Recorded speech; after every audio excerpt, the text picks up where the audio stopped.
জানবো যে চল কাদেরকে বলে। এক্স, ওয়াই, জেড এই টার্মগুলোকে চল বলে।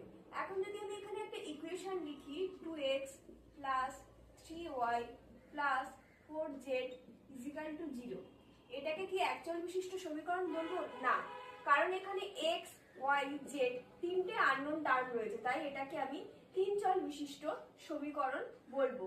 যদি আমি একটা ইকুয়েশন লিখি 3x plus 4z is equal to 0, তাহলে এখানে দেখো দুটো আননোন টার্ম রয়েছে এক্স আর জেড, তাই এটাকে আমরা দুই চল বিশিষ্ট সমীকরণ বলবো। কিন্তু যদি আমি লিখি 2x square plus 3x plus 5 is equal to 0, তাহলে কিন্তু এটাকে আমি এক চল বিশিষ্ট সমীকরণ বলবো। কারণ দেখো এখানে একটাই আননোন টার্ম এক্স রয়েছে, এখানে কোনো ওয়াই বা জেড ইউজ করা হয়নি। বা যদি আমি এরকম লিখতাম 2y square plus 5y plus 6 is equal to 0, তাহলেও এটাকে আমরা এক চল বিশিষ্ট সমীকরণ বলতাম। এবারে এই দুটো সমীকরণকে আমরা এক চল বিশিষ্ট দ্বিঘাত সমীকরণ বলবো। এতক্ষণ চলের ব্যাপারটায় আসলাম, এবারে ঘাতের ব্যাপারটায় আসবো। দেখো এই দুটো ইকুয়েশনের যে হাইয়েস্ট পাওয়ার মানে হাইয়েস্ট পাওয়ার বা ঘাত এটা রয়েছে 2, তাই এই ইকুয়েশনটাকে বা এই সমীকরণটাকে আমরা বলবো দ্বিঘাত সমীকরণ।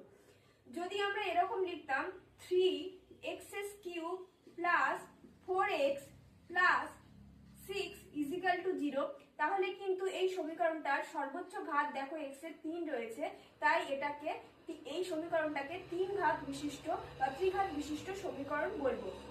এই যেটা আমি বললাম এর একটা এই একচল বিশিষ্ট দ্বিঘাত সমীকরণের একটা জেনারেল ফর্ম বা সাধারণ ফর্ম রয়েছে। এটাকে আমরা এভাবে লিখি ax square plus bx plus c is equal to 0, যেখানে a নট ইজিক্যাল টু 0 হবে। b আর c কিন্তু 0 হতে পারে, কিন্তু a কখনোই 0 হবে না। যেমন যদি এখানে লিখি 5x square plus 6x plus 3 is equal to 0, এই সমীকরণটাকে আমরা একচল বিশিষ্ট দ্বিঘাত সমীকরণ বলবো। একচল বিশিষ্ট বলবো কারণ এখানে একটাই মাত্র আননোন টার্ম x ইউজ করা হয়েছে, তাই এটা একচল বিশিষ্ট।